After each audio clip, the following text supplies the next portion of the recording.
Students, और मैं आपकी एजुकेटर आकृति सेठ आज आपके लिए लेके आई हूँ सेकेंड वीक ऑफ मार्च 2023 की सुप्रीम कोर्ट वीकली जजमेंट्स। जी हाँ स्टूडेंट्स, ये इंपॉर्टेंट और रेलेवेंट रहने वाली हैं अगर आप स्टेट जुडिशरी प्रीलिम्स दे रहे हैं, मेंस दे रहे हैं, इंटरव्यू की तैयारी कर रहे हैं, अगर आप एक लॉ स्टूडेंट हैं, अगर आप एक लॉयर हैं या फिर एक नॉर्मल सिटीजन है, तो भी it is very important for you to understand and to know what is happening in and across our country and what is the highest court of the country saying and interpreting. So it is very important to understand कि चल क्या रहा है, हमारा जो law है, जो हमारी सोसाइटी है वो डायनेमिक है। जैसे जैसे लोगों की प्रॉब्लम्स चेंज हो रही हैं, लोगों की डेवलपमेंट हो रही है, वैसे वैसे प्रॉब्लम्स बदल रही हैं। सिमिलरली उसी तरीके से हमारे कोर्ट्स को जो हमारे स्टैट्यूज है, जो लॉ लिखा गया है, जो कोडिफाइड लॉ है, उसको इंटरप्रेट करना पड़ रहा है। तो आइए देखते हैं कि इस हफ्ते में क्या क्या डेवलपमेंट्स हुई सुप्रीम कोर्ट में। तो हमारा जो टॉपिक्स रहने वाले हैं वो है कि कोर्ट को समन नहीं करना है हाईएस्ट ऑफिशियल्स को at the drop of the hat. जी हाँ, ये टर्म यूज करा गया कोर्ट में एंड ये क्यों यूज किया गया हम देखेंगे इस जजमेंट में। सेकेंड पॉइंट में हम डिस्कस करेंगे sex with minor wife. Supreme court ने अक्विट किया एक हस्बैंड को relying on the exception 2 of section 375 of IPC. Third judgment जो हम पढ़ेंगे वो बात करती है कि mere intimidation to silence a kidnapped child victim is not sufficient to prove कि threat to life and limb था। फोर्थ जो जजमेंट हम पढ़ने वाले हैं वो डील करता है एक्स्ट्रा जुडिशियल कन्फेशन के बारे में, और बोला ये गया कि it is a weak piece of evidence और इंडिपेंडेंट कोरॉबरेशन जरूरी है। इंडिपेंडेंट कोरॉबरेशन जरूरी है एक एक्स्ट्रा जुडिशियल कन्फेशन के साथ अगर आप उसके ऊपर रिलाई करना चाहते हैं तो। Next, we will be dealing with Supreme Court ने turn down कर दी plea for 50% women reservation in National Defence Academy. Section 438 CRPC, can High Court refuse to entertain anticipatory bail सिर्फ इस रीजन के कारण कि सेशन कोर्ट नहीं गए। Supreme court ने बात क्या करी, we will see that. Chief justice of Kenya ने अपलॉड किया, अप्रिशिएट किया इंडिया की ability to translate judgments using artificial intelligence. Heterosexual marriages जिसको नॉर्म माना जाता है, सेंटर ने अपोज किया प्ली में, और सुप्रीम कोर्ट में ये बोला गया कि जो एक प्ली रखी जा रही है सुप्रीम कोर्ट में seeking recognition for same sex marriages, उसको सेंटर अपोज कर रहा है। ओके, अब हम डील करते हैं हमारी पहली जजमेंट के साथ जिसमें कोर्ट्स ने ये बोला कि कोर्ट को समन नहीं करनी है हाईएस्ट ऑफिशियल्स को at the drop of the hat. तो स्टूडेंट्स ये बहुत ही इंपॉर्टेंट और रेलेवेंट रहने वाली है जजमेंट आपके एग्जाम पॉइंट ऑफ व्यू से भी, और ऐसी टर्म्स ऐसी फ्रेजेस को अक्सर जजेस यूज करते हैं तो उसका भी बहुत ध्यान रखना है। केस का नाम है state of UP versus Prahlad Singh. 24 फरवरी 2023 का ये ऑर्डर है। कोरम है justice V Ramasubramanian and justice Pankaj Mittal. Contempt of courts act 1971 के अंडर ये केस आया। इसमें ये बोला गया कि it is open for the high court to come to any conclusion on the basis of the pleadings and materials जो भी उनके सामने रिकॉर्ड पे है। It is open for the court to think of anything basis on the pleadings, और जो भी evidence उनके सामने रखा जा रहा है, जो भी प्लीडिंग्स उनके सामने रखी जा रही हैं, जो भी एविडेंस उनके सामने रखा जा रहा है, जो भी डॉक्यूमेंट्स उनके सामने रखे जा रहे हैं, उसके बेसिस पे हाई कोर्ट इज फ्री कि वो अपना कोई भी कंक्लूजन ड्रॉ कर पाए। बट कोर्ट्स को क्या ध्यान रखना है कि वो सम्मन ना करें appearance of officials eight the drop of the hat. Supreme court ने हाईलाइट किया कि कोर्ट को ये प्रैक्टिस को रिस्ट्रेन करना है जब वो सम्मन कर रहे हैं गवर्नमेंट ऑफिशियल्स को, जब वो कंटेम्प्ट केस की हियरिंग्स कर रहे हो। अपील जो थी, appeal was filed against the Allahabad High Court order in a pending writ petition directing the personal appearance of Chief Secretary, Institutional Finance, Government of Uttar Pradesh, Civil Secretariat, Lucknow, as well as Inspector General of Registration at Allahabad Camp Office, Gomti Nagar, Lucknow। इन लोगों को high court ने इनकी personal appearance के लिए बोला। जो respondents थे, petitioners before the high court थे, they were seeking regularization of their services, they were seeking regularization of their services।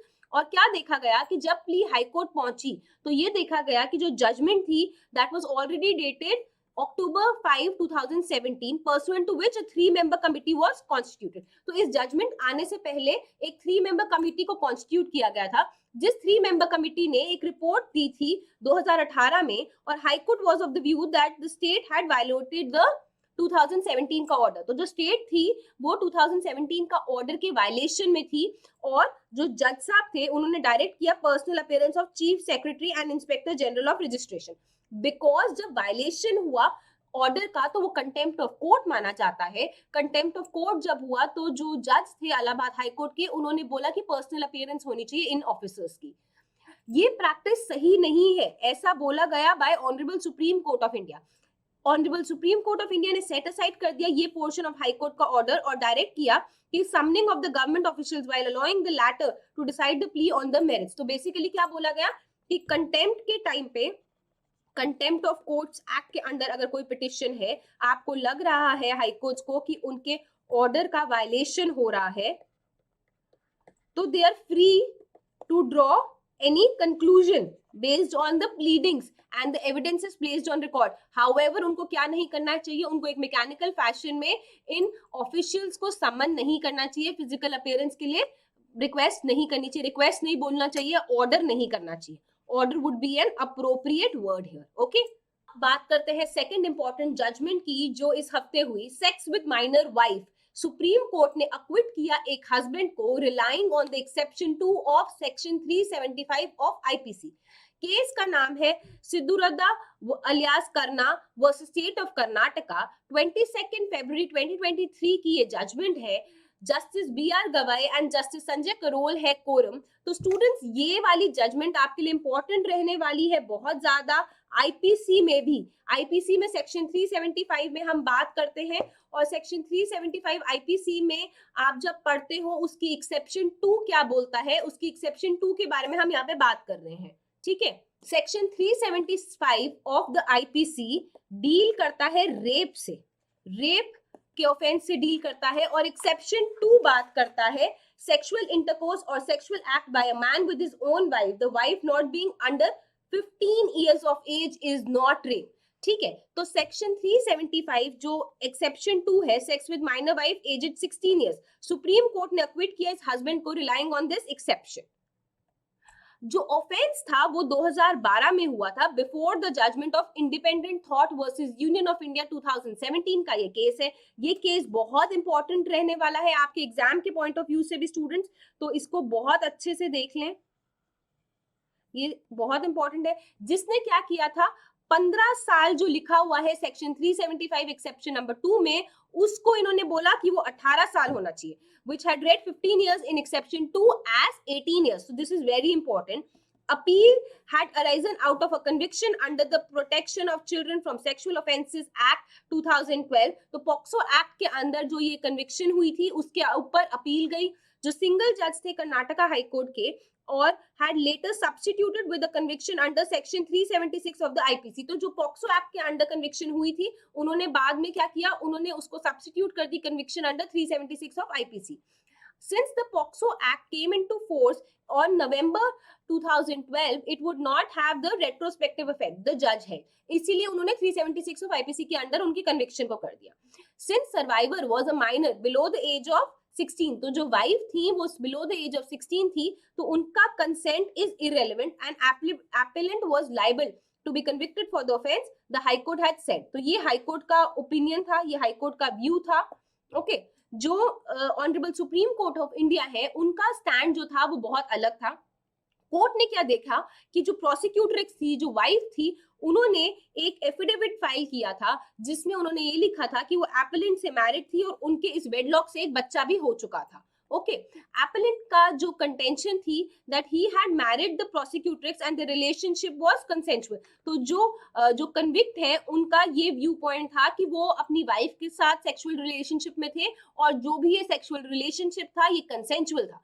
Relying on the exception 2 to section 375, court ने ये बोला कि it is clear that the sexual act by the appellant with the prosecutrix who are husband and wife, with the latter being above 15 years of age, would not amount to rape as per the provision. So हमारे section 375 की exception number 2 के हिसाब से ये rape नहीं माना जाता.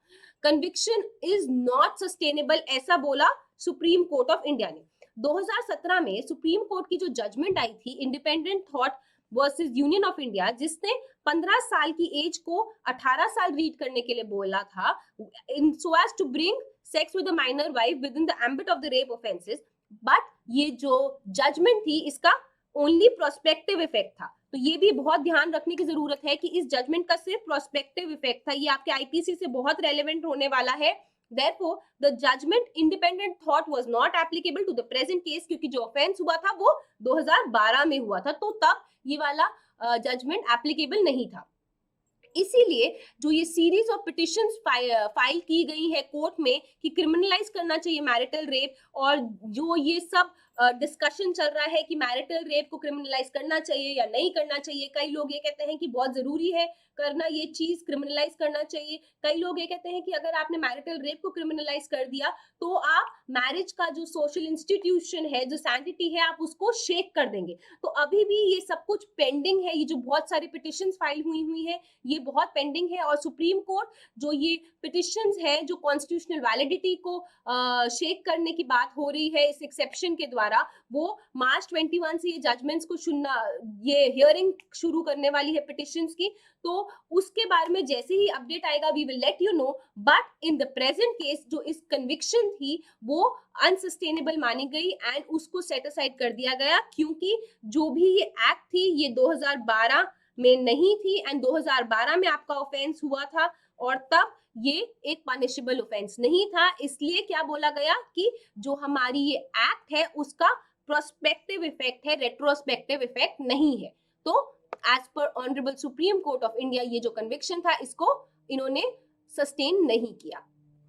अब बात करते हैं हमारी तीसरी इंपॉर्टेंट जजमेंट की, जहां पे mere intimidation to silence kidnapped child victim is not sufficient to prove there was a threat to life and limb।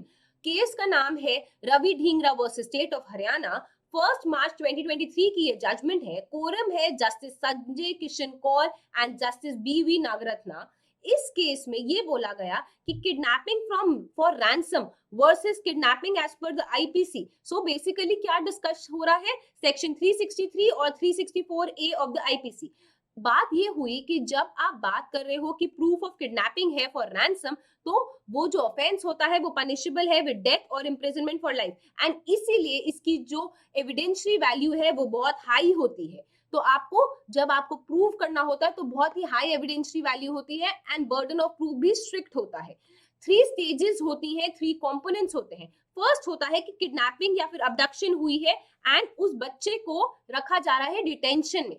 Second stage होता है कि there is a threat to cause death और hurt and the use of kidnapping, abduction or detention with a demand to pay the ransom। So basically there is a threat, आपने उसकी जान के ऊपर कोई थ्रेट रखा हुआ है, जान के ऊपर खतरा है उसको जान से मारने का या फिर उसकी बॉडी को हर्ट करने का, और आप इस किडनैपिंग या डिटेंशन के द्वारा क्या कर रहे हो, रैंसम डिमांड कर रहे हो, पैसा डिमांड कर रहे हो। एंड थर्ड क्या है कि जब डिमांड मीट नहीं करती है तो आप सामने वाले की डेथ भी कॉज कर देते हो। जब आपने रैंसम मांगी और रैंसम नहीं मिली तो आपने सामने वाले की डेथ भी कॉज कर दी। तो ये 3 स्टेजेस हैं या 3 कंपोनेंट्स हैं जिनको सैटिस्फाई करना जरूरी है अगर हम बोल रहे हैं कि किडनैपिंग है for ransom.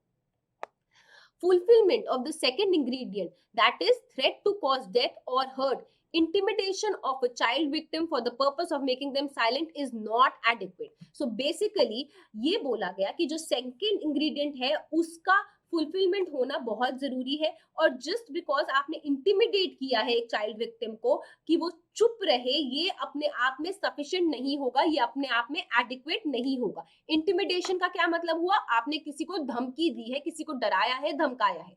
held that the prosecution's case did not prove the second ingredient beyond reasonable doubt। जैसे कि हमने पढ़ा था कि ऐसे केसेस में जो बर्डन ऑफ प्रूफ है वो बहुत हाई है, एविडेंशियरी वैल्यू हाई होगी और आपके ऊपर स्ट्रिक्ट बर्डन ऑफ प्रूफ होगा प्रूफ करने के लिए। बट यहाँ पे प्रोसिक्यूशन ने अपना जो केस था वो बियॉन्ड रीजनेबल डाउट प्रूव नहीं किया। As a result the victim statement being subsequently modified to reflect crucial differences that would enable the prosecution to drive home from the kidnapping from ransom charge. So basically जो prosecutrix थी, जो victim थी, आप बोल सकते हो, जो victim थी, उन्होंने बार बार अपनी statement को modify किया और there were a lot of differences, there was a lot of manipulation in her statement because of which kidnapping for ransom का charge sustain नहीं किया गया.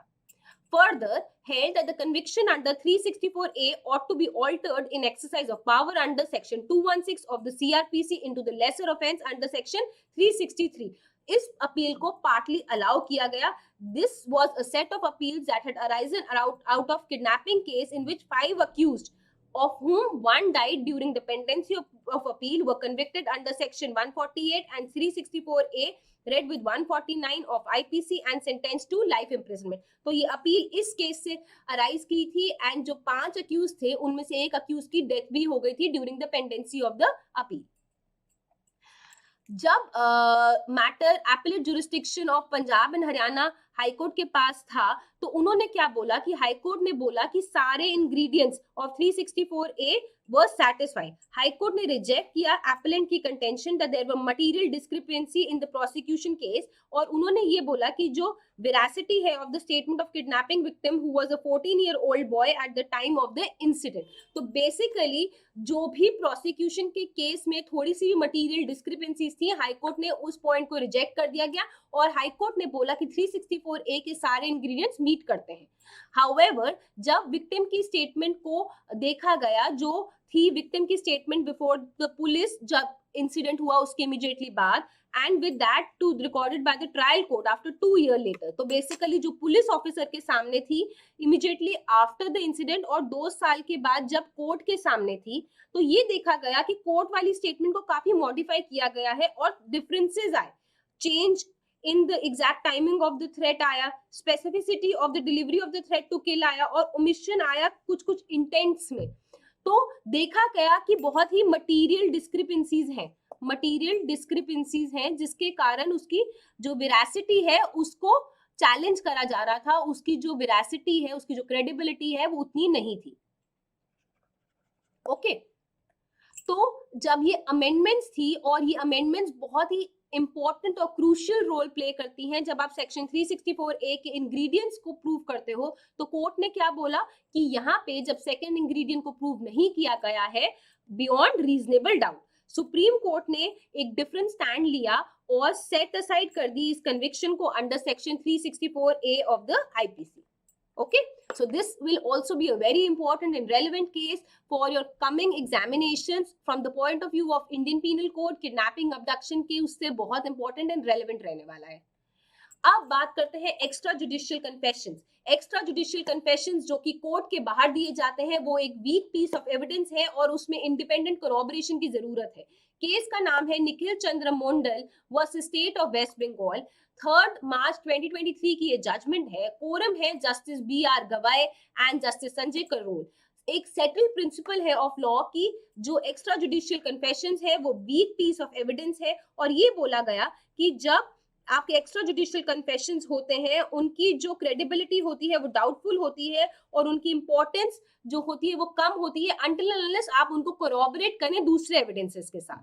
So it has been further held that it is a well settled principle that it is a rule of caution where the court would generally look for an independent reliable corroboration. So basically extra judicial confessions के साथ आपको क्या करना जरूरी है? दूसरे independent evidence साथ में होना बहुत जरूरी है so that corroborate हो पाए. It has been held that there is no doubt that the conviction can be based on extrajudicial confession, but in very nature of thing, it is a weak piece of evidence. और इन्होंने क्या refer किया? Sahadevan and another versus state of Tamil Nadu की judgement को refer किया जहां पे भी यही बात करी गई थी. अब बात करते हैं हमारे नेक्स्ट केस के बारे में जहां पे सुप्रीम कोर्ट ने टर्न डाउन करी plea for 50% women reservation in national defence Academy. Case का नाम है Nidhi Chaudhary versus union of India and another. 3 मार्च 2023 की ये जजमेंट है. कोरम है justice Sanjay Kishan Kaul and Arvind Kumar. Supreme court ने रिफ्यूज कर दी ये प्ली, जहां पे एस्पिरेंट चाहते थे कि रिजर्व करी जानी चाहिए 50% of the seats in the national defence academy for women, while noting that although the candidate had not secured qualifying marks in her category, but in overall merit would have obtained more marks than some of the male candidates admitted to the military academy.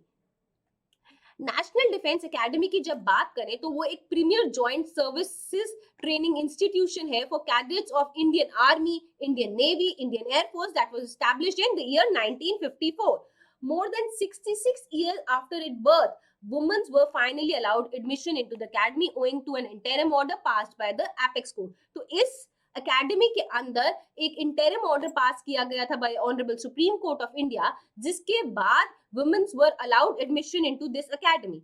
2021 में अगस्त में एक bench थी which was headed by Justice Kaul sounded rejectly the center's argument that the restriction against the women was a matter of policy and permitted women to take the NDA recruitment examination. तब तक NDA recruitment examination women के लिए allowed नहीं था, but इसके बाद इन्होंने allow कर दिया. एनडीए का एग्जाम जो है वो कंडक्ट किया जाता है by union public service commission twice a year. NDA 1 in the first half of the year and NDA 2 in the second half of the year. नवंबर 2021 में despite an overwhelming response from the women candidates, only 19 women were admitted into the academy.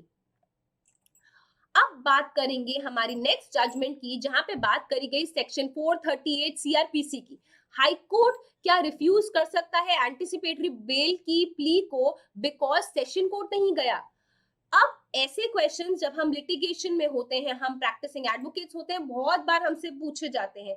जब हम लोगों के सामने client आता है और बोलता है कि मुझे एंटिसिपेटरी बेल चाहिए एंड हम बोलते हैं कि सेशन जज जाना है, तो सेशन जज के पास जाने से पहले वो जो एप्लीकेंट होता है वो बोलता है कि हम हाई कोर्ट क्यों नहीं जा सकते. अब as a matter of practice हमेशा यही बोला जाता है कि पहले आप लोएस्ट कोर्ट जाएं एंड देन आप हाईएस्ट कोर्ट के पास जाएं. तो एक हायरार्की है कोर्ट्स की, हायरार्की ऑफ कोर्ट्स को फॉलो करना चाहिए एंड आपको कोशिश यही करनी चाहिए कि पहले आप लोएस्ट कोर्ट में जाके अपनी रिलीफ लें. अगर आपको रिलीफ नहीं मिलता तभी आप ऊपर के कोर्ट्स में जाएं. तो इसी बारे में बात करी गई इस जजमेंट में. केस का नाम है Guwahati high court bar association versus state of Assam and others. 1 मार्च 2023 की ये जजमेंट है. कोरम है justice Manoj Mishra and justice Arvind Kumar. 438 ये बोला गया कि is it necessary to exhaust the remedy available in session court before approaching the high court. यही एक इशू था यहाँ पे. Whether High Court exercising jurisdiction under 438 has discretion not to entertain an application on the ground that the applicant must first apply to the court of session. ये भी एक another issue है आपके सामने. तो जो सेंट्रल इशू है controversy का वो यही है कि क्या हाई कोर्ट को के पास ये डिस्क्रिशन है कि वो रिफ्यूज कर दे कि मैं बेल नहीं सुनूंगा, एंटिसिपेटरी बेल नहीं सुनूंगा बिकॉज आप पहले सेशन कोर्ट नहीं गए. डिफरेंट हाई कोर्ट्स ने डिफरेंट ओपिनियंस ली है और पहले भी पास्ट में उन्होंने क्वेश्चन किया है लोगों को इन अप्रीहेंशन ऑफ अरेस्ट कि उनको सबसे पहले क्या करना चाहिए, उनको सेशन कोर्ट जाना चाहिए in absence of special circumstances. In March 2020, a 5-judge bench of Allahabad High Court clarified that a person could move High Court for anticipatory bail without approaching a session court under the special circumstances. But students ध्यान रखिए special circumstances का होना जरूरी है.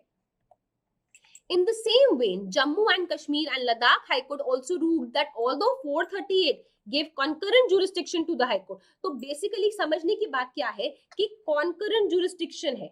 concurrent jurisdiction है session court के पास भी और हाई कोर्ट के पास भी. ऐसा कुछ नहीं है कि आप हाई कोर्ट नहीं जा सकते, but as a matter of ordinary practice आपको क्या करना चाहिए कि आपको पहले सेशन कोर्ट जाना चाहिए. वहां पे अगर रिफ्यूज हो गया तभी आपको हाई कोर्ट जाना चाहिए, या फिर अगर कोई एक्सेप्शनल सर्कमस्टांसेस है तब आप डायरेक्टली हाई कोर्ट जा सकते हैं.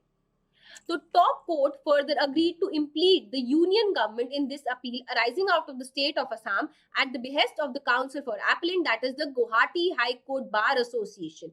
It held that let notice of the appeal be served to the Office of Solicitor General for India, returnable after 6 weeks. In the meantime, liberty is granted to serve the advocate on record representing the central agency. तो ये matter में notice of appeal को सर्व करा गया है solicitor general for India के लिए, और ये है रिटर्नेबल आफ्टर 6 वीक। तो जब भी इस केस का फाइनल ऑर्डर आएगा हम लोग आपको अपडेट कर देंगे कि क्या फाइनल ऑर्डर है, बट एज ऑफ नाउ इसका स्टेटस यही है।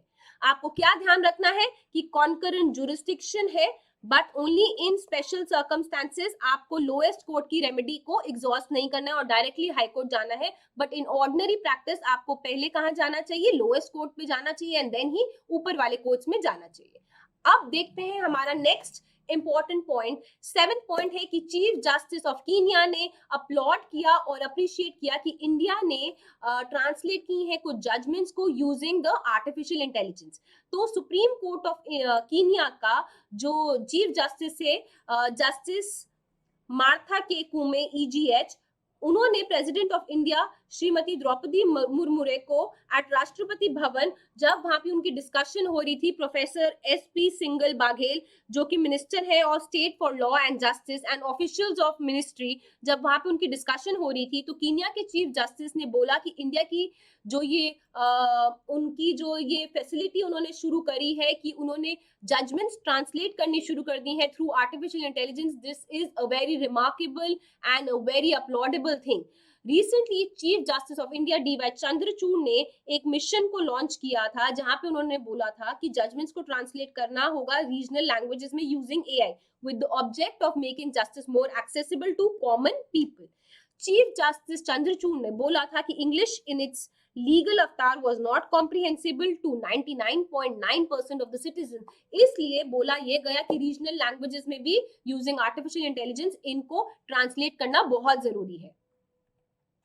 Following the Supreme Court, many high courts have also started publishing translations of judgment written in English.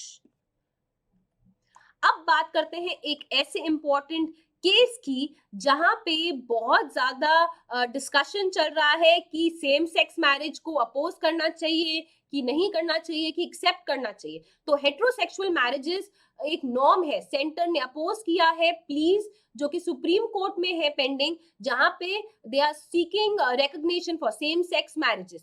Case का नाम है Supriyo alias Supriyo Chakraborty versus union of India, और ये सेंट्रल गवर्नमेंट अपोज कर रही है इन प्लीज को, जहां पे सेम सेक्स मैरिजेस का रिकॉग्निशन की बात चल रही है। Decriminalization of Section 377 of IPC cannot give rise to a claim to seek recognition of same-sex marriage. Centre ने ये बात बोली है काउंटर एफिडेविट में अपने, जो कि एक नोशन है ऑफ मैरिज जहां पे प्रीसपोज किया जाता है that it is a union of two persons of opposite sex. Central government ये बोल रही है अपने काउंटर एफिडेविट में कि इन चीजों को ही ध्यान में रखना चाहिए, और बहुत सारी जो ये पिटिशंस फाइल हो रही हैं seeking recognition of sex marriages, इनको सेंटर अपोज कर रही है। सेंटर ने ये बोला कि जो मैरिज होती है that is a union between opposite sex, क्योंकि ये सोशली कल्चरली लीगली इनग्रेन्ड है into the very idea and concept of marriage and ought not to be disturbed and diluted by judicial interpretation. All personal laws and statutory enactments dealing with marriage recognize a union between a man and a woman. और अगर हमने same sex marriage को recognition दे दी तो ये पूरे जो statutory enactments है, personal laws है, वो हिल जाएंगे। When there is a clear legislative intent into the effect, a judicial intervention to rewrite the text of law is impermissible. ये opinion रह रहा है हमारे सेंटर का। When the provision employ a clear gender-specific language by using the words man and woman, courts cannot give a different meaning. Living together of same person in same-sex relationships cannot be compared to Indian family concept, जहाँ पे एक बीवी होती है, एक बच्चा होता है और एक आदमी होता है, एक फादर होता है। तो बेसिकली फादर मदर एंड बच्चों का जो एक नॉर्मल फैमिली का हमारा इंडियन कॉन्सेप्ट है उसको आप शेक नहीं कर सकते। एक फैक्ट जो होमोसेक्सुअल रिलेशनशिप्स को डीक्रिमिनलाइज करता है आफ्टर नवतेज सिंह जोहर की जजमेंट, उससे आप क्या नहीं कर सकते, आप लीगल रिकॉग्निशन नहीं दे सकते such as marriages to the couples who are living together as a same sex. Heterosexual marriage जो है वो एक नॉर्म है, स्टैट्यूटरी रिकॉग्निशन दी गई है मैरिज को, इसको एक यूनियन बोला गया है, और ये जो नॉर्म है ये हिस्ट्री से चला आ रहा है, प्रथाओं से चला आ रहा है, और जो इसकी फाउंडेशन है that has been inbuilt in all the laws as per the state. while other form of union may exist in the society which would not be unlawful, तो same sex marriage unlawful नहीं है, but it is open for the society to give a legal recognition of the form of union which a society considers to be quintessential building block for its existence. ये बातें बोली गई हैं इस affidavit में. Also ये बोला गया है कि अगर आप लीगल रिकग्निशन दे दोगे सेम सेक्स मैरिजेस को, ये बहुत ज्यादा कॉम्प्लिकेशंस क्रिएट कर देगा. किन इश्यूज में? अडॉप्शन के इश्यूज में, डाइवोर्स के, मेंटेनेंस के, इनहेरिटेंस में. स्टैट्यूटरी प्रोविजंस जो है relating to the marriage between a man and woman, and it is impossible to make such statutory provisions applicable to same sex marriages. Recognition of marriage necessarily brings with it right to adopt and ancillary rights. तो basically जब marriage होती है आपके पास right आता है to adopt, और बहुत सारे एंसिलरी राइट्स भी आते हैं. बट आप जब ये सेम सेक्स मैरिज की बात कर रहे हो तो ये सारे राइट्स भी इफेक्ट कर दिए जाएंगे. This will ensure that there are wide ranging ramifications of recognizing such sacred relationships as are debated from every angle, and legitimate state interest can be considered by the legislature. कोई भी fundamental right violate नहीं हो रहा है अगर आप recognise नहीं करते हो सेम सेक्स मैरिज को. सेंटर ने आर्ग्यू किया कि कोई भी fundamental right under the part 3 of the constitution का ब्रीच नहीं होता if there is non recognition of same sex marriage. Recognition of only heterosexual marriage is based on the reasonable classification, ये बोला गया है by the centre. Marriage can not be seen as a privacy issue. Centre ने बोला कि petitioners can not rely on the Puttaswamy judgment, जहां पे recognise करा जाता है राइट टू प्रिवेसी. जो बैच ऑफ पिटिशंस फाइल करी गई हैं, जो चैलेंज कर रही हैं petition provisions of Hindu Marriage Act, Foreign Marriage Act, Special Marriage Act, to the extent that they do not recognise same sex marriage. जनवरी में एक bench of Honorable Supreme Court of India, which was led by Chief Justice of India D.Y. Chandrachud, had transferred to Supreme Court the petitions pending in the High Court on this issue. अब हम करेंगे practice questions हमारी इन judgements के ऊपर. तो देखते हैं क्या है हमारे प्रैक्टिस क्वेश्चंस. पहला है, in which case the Supreme Court had read 15 years in exception 2 to section 375 as 18 years so as to bring sex with a minor wife within the ambit of rape offence. तो students ये question बहुत important है आपके PT के point of view से भी, mains के point of view से भी. इंडियन पीनल कोड आपका एक मेजर सब्जेक्ट होता है, उसके पॉइंट ऑफ व्यू से बहुत इंपॉर्टेंट है. और it is also important for you to know कि एक्चुअली में ये किस जजमेंट में हुआ. Independent thought versus union of India, state Vishakha versus state of Rajasthan, Lalita Kumari versus state, none of the above. तो Independent thought versus union of India के case में हुआ, और हमने क्या पढ़ा कि ये प्रोस्पेक्टिव रूलिंग की जजमेंट है. 2017 में ये जजमेंट आई थी. ओके. सुप्रीम कोर्ट ने टर्न डाउन की plea for 50% women reservation in national defence academy, in which case Namita versus union of India, Kavita versus state of NCT of Delhi, both 1 and 2, Nidhi Chaudhary versus union of India. कौन सा case था students? हमने अभी पढ़ा था. तो करेक्ट आंसर है option number D, Nidhi Chaudhary versus union of India is the correct answer.